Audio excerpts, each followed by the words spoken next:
Northern Ireland, Cooperation Ireland, the people of Ireland have had a tremendous experience in living through conflict and now living through post-conflict situations.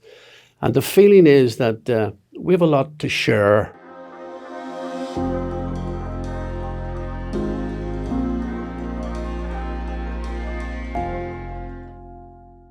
I'm Dr. Alan Largey. I work for Cooperation Ireland, in which I'm a project manager. Cooperation Ireland is the biggest peace and reconciliation charity on the island of Ireland. In the sort of name, it's about cooperation, it's about peace building, it's about bringing communities that have differences of opinion, don't usually meet, sometimes can't meet, sometimes don't want to meet, and our idea is to bring them together for mutual understanding and to also underpin the Good Friday Agreement or the Belfast Agreement, whichever way you want to call it, and it's to underpin that to have a sort of stable society in peace in Ireland. Our sort of the way we look at peace is in 4 stages. The first sort of phase was the peacekeeping.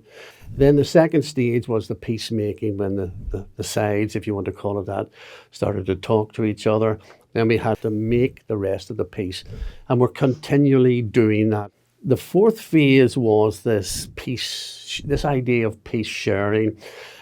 Northern Ireland, Cooperation Ireland, the people of Ireland have had a tremendous experience in living through conflict and now living through post-conflict situations.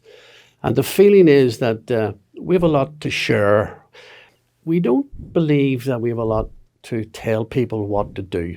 And that's not what our peace sharing thoughts are. But we want to say to them, look, this is what we did. This is what we think you might be able to do. What do you think you'll be able to do? Working with Global Peace Foundation, we saw an opportunity to, if you want, spread the word of this, what our abilities are, our knowledge, our skills, etc. We want to bring people to Ireland or go to their country and put them in a position where they can see a post-conflict society. We can talk about what went on. We can talk about how we got through it. We can talk about some of the things that worked well. We can talk about some of the things that didn't work very well. And that we can suggest to them that they look at their own conflict, look at the parallels with ours, and begin to look at the procedures and so on that are developing in their country. But the whole idea is to extract from them, is to encourage them to look at their own conflict and to think about it in a deeper way. We're very good at getting people to talk about their own problems and come up with solutions, and we draw them out. We do that by setting problems to them, setting questions to them, probing in, asking hard questions, and so on. And it's from that they begin to look back and say, well, maybe we should do this or maybe we should do that. We've had a group over from Nigeria. They all seem to enjoy it. And one of the things that we did was we got them to look at their conflict in a slightly different way.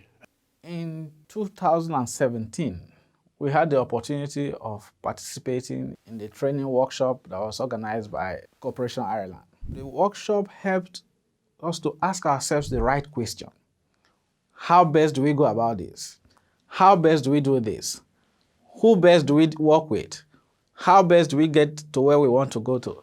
And so that kind of process whereby it's more of question than answer helped us a lot in shaping the direction of our program.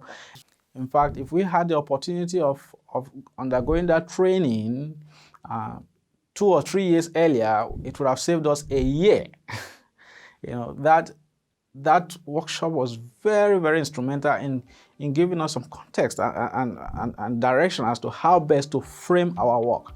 And so my hope is that more and more people can take the opportunity that the Peacesharing Hub offers at this time.